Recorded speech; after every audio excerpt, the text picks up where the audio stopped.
In this example, we want to look at the probability distribution for a discrete random variable x, where this probability mass function is f choose x times 3 choose 3 minus x over 7 choose 3.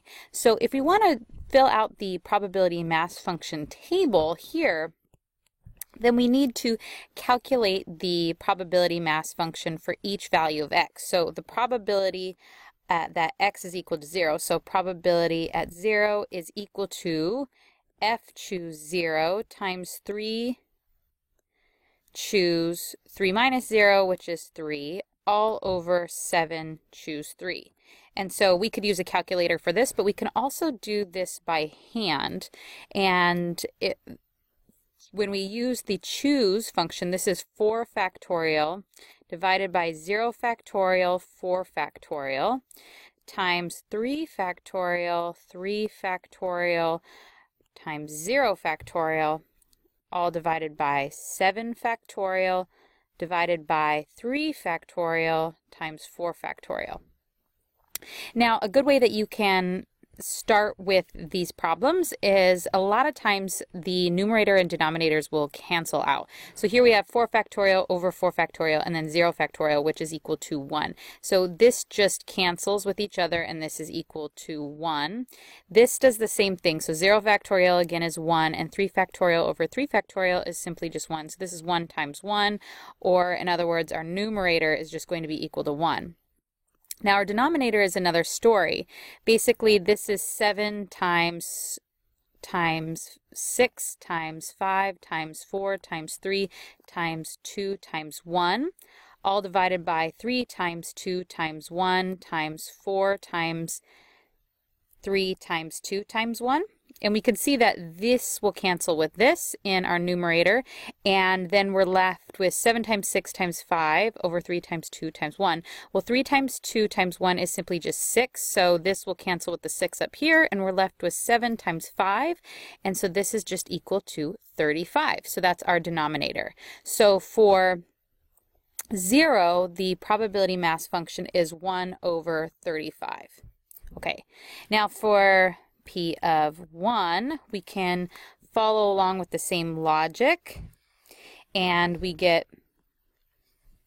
1 is equal to 4 choose 1 times 3 choose 2 all over 7 choose 3 again.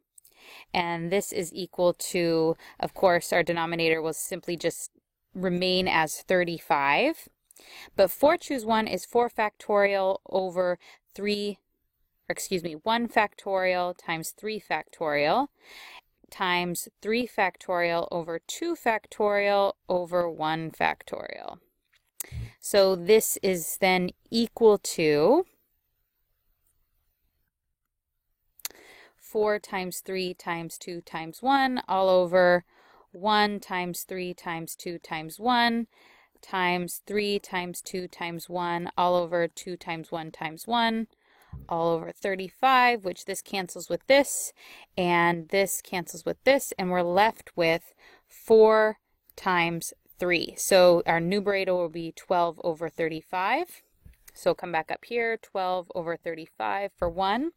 Now the probability of 2, going along with the same logic as the previous examples, 4 choose 2 times 3 choose 1 all over 7 choose 3. This will end up being equal to 18 over 35.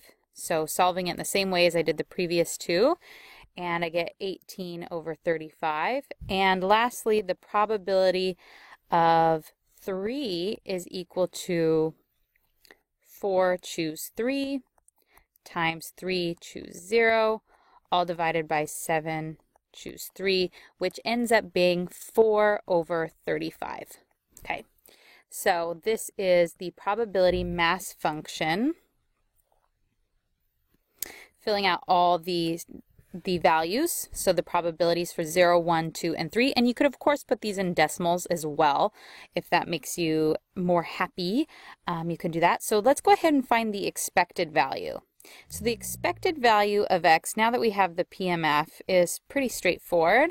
The expected value will always be equal to the value, so 0 is the first value times its probability, which we found to be equal to 1 over 35, plus then the random variable value times its probability, so 1 times 12 over 35, plus 2 times our random variable at 2 is equal to 18 over 35, plus lastly 3 times 4 over 35. And from this we get a value of 60 over 35, or if we put that into decimal form, 1.714. All right, so that is our mean or our expected value.